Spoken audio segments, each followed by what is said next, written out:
Just exposed luxury brands after the tariffs, and they're all made in China.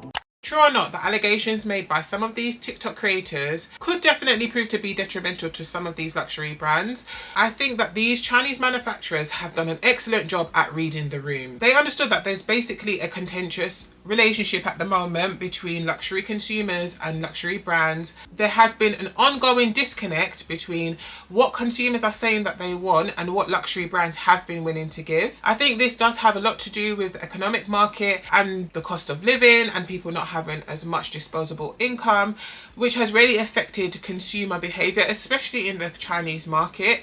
However, I think that whether true or not, whether these brands are able to demonstrate or confirm evidence that they are in fact making all of their products where they say they're making their products, or whether it's all a lie and China have in fact exposed these luxury brands, the issue that luxury brands have had with their consumers has basically just been exasperated. It's just made things much worse. The relationship that any brand has with its consumer is based on trust. You have to be able to trust that when you go to your local coffee shop and you pick up your coffee, that you are in fact going to get coffee. What these Chinese manufacturers have been able to do is push the idea that you can't trust these brands. You're buying a purse, it said it's made in France, when in fact it's not. If I'm honest with you guys, I don't think that the majority of these Chinese brands are telling the truth.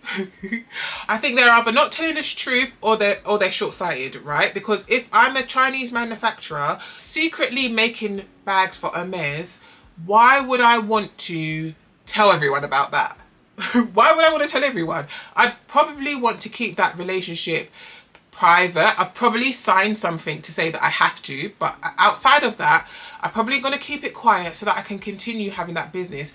Hermes is definitely overperforming, even in the luxury downturn, right? They are making tons of money. If they are outsourcing the manufacturing of their Birkin, for example, whoever they're outsourcing to is probably making lots of money as well. So why you'd want to risk telling everybody about it in the hope that you might be able to attract other customers who would be willing to pay you probably less money than Hermes allegedly might be to get the same bag? It just doesn't make any sense to me. But I also don't think that means that they don't in fact have these factories. I genuinely believe all the things I saw, right? In that I do believe that they have these factories. I do believe that they are making products.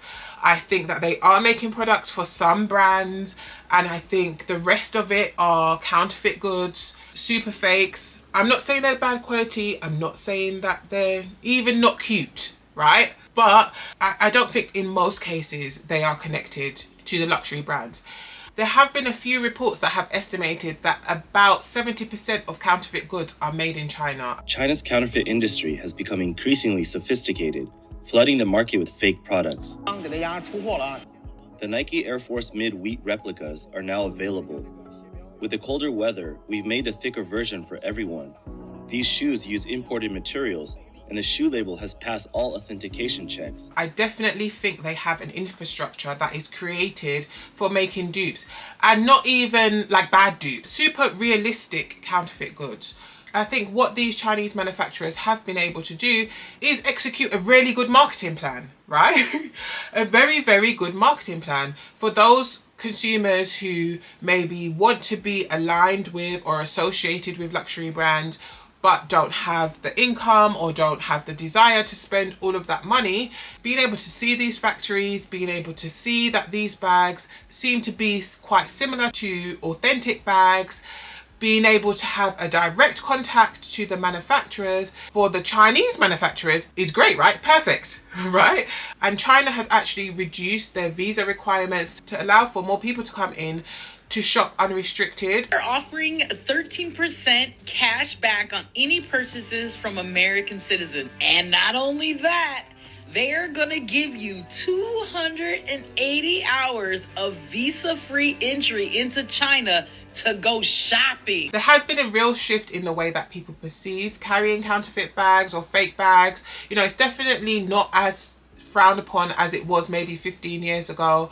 I think that people feel more empowered to carry a fake bag and tell everyone about it. You know, there's quite a few TikTok creators who buy counterfeit bags and display them and, you know, love them and do all the things. So I definitely think we're seeing a shift in values. There doesn't seem to be as much discontent, and buying fake goods doesn't seem to be as frowned upon as it once was. There has been tons of conversations going on around, you know, what is the difference? There is no difference. Maybe the DHgate bag is actually in fact the original, and luxury customers are being ripped off. They're paying all of this money for a bag that you could get online or get directly from the manufacturer. I mean, how we all choose to spend our money varies, and the value that I might find in something, you or somebody else may not find value in it. But it's always interesting to me how critiqued luxury shoppers are, but also how much interest there is in counterfeit goods. There is so much interest in counterfeit goods. The counterfeit goods market continues to grow. However, there seems to be a general feeling that luxury brands are bad. So I guess sometimes I struggle with understanding that dichotomy. I'm a fashion lover, you guys. I love fashion. I love the history of fashion and all of those things. And I have never felt the need to buy anything for the approval of anyone. I am habitually inside, guys. I'm a mother of 3, a wife. I'm very, very busy, okay? I'm usually inside or at work, okay? So I generally buy things that I like, but there seems to be a narrative that is pushed around luxury shoppers, which I'm sure for some people in some cases is true, but it's definitely not a narrative that I can relate to. And I think I've demonstrated in some of my other videos that I've done about the Chinese expose that I genuinely try to consider arguments based on objective facts. I generally have a love, I know it's weird, I generally have a love for like law, regulation, governance, you know, that's my bag. I love it, okay? And so I definitely understand that enforcing regulations and enforcing laws is difficult and sometimes doesn't happen and sometimes doesn't always act as a deterrent. And so these luxury brands saying, you know, we do all of these things to ensure that our supply chain is ethical and we do all of these things to make sure that we are protecting our workers doesn't always work. However, I definitely always take that over no regulation at all. Okay? And that to me does not mean that European manufacturing is somehow elite or, you know, better than everyone and all of those things. I do think that having good governance and regulations and laws in place and ways to enforce those laws and some transparency, I do think the luxury brands could be more transparent, but having some transparency does empower consumers and gives us a bit more information to decide on whether we want to be involved in a relationship with brands or not. And I think the opposite of having no information at all about how these bags are created and understanding that, you know, it's hard enough with all the laws and regulations to ensure that businesses are not exploiting people. I just think it's even worse with nothing at all. I think similar to most things that go super viral online, that there is a bit of a frenzy around, you know, Chinese manufacturers have exposed luxury brands, and so, you know, you can go straight to the manufacturer and this is how you do it. And I just want everyone to be cautious of the fact that maybe they're not telling the truth. That doesn't necessarily mean that the luxury brands are being 100% truthful, but I think space has been created for you to be exploited by Chinese manufacturers too. Okay, so if you feel as though you're at risk of being exploited by the luxury brands because they're not being honest, they're being fraudulent, they're pretending, then I think that this risk also exists for these Chinese manufacturers who are claiming that they are making bags for luxury brands and they could potentially, in fact, be making counterfeit bags or very good dupes. I'm not the moral police, so I think it's really important that everybody does whatever they feel most comfortable with. But I do think that it's really important to get as much information as you can before making a decision. Well, at least that's my approach, you know. I like to kind of give me all the information and then let me make an informed decision instead of making a decision based off of what might be viral at the time or the opinions that may be floating around. I do genuinely believe that the luxury market will recover. It may be in a different form because I think if they've got any sense, they will be taking into consideration some of the feedback that they have been receiving around the quality and customer service and things of that nature. But I think that it is the human disposition to have interests that vary, right?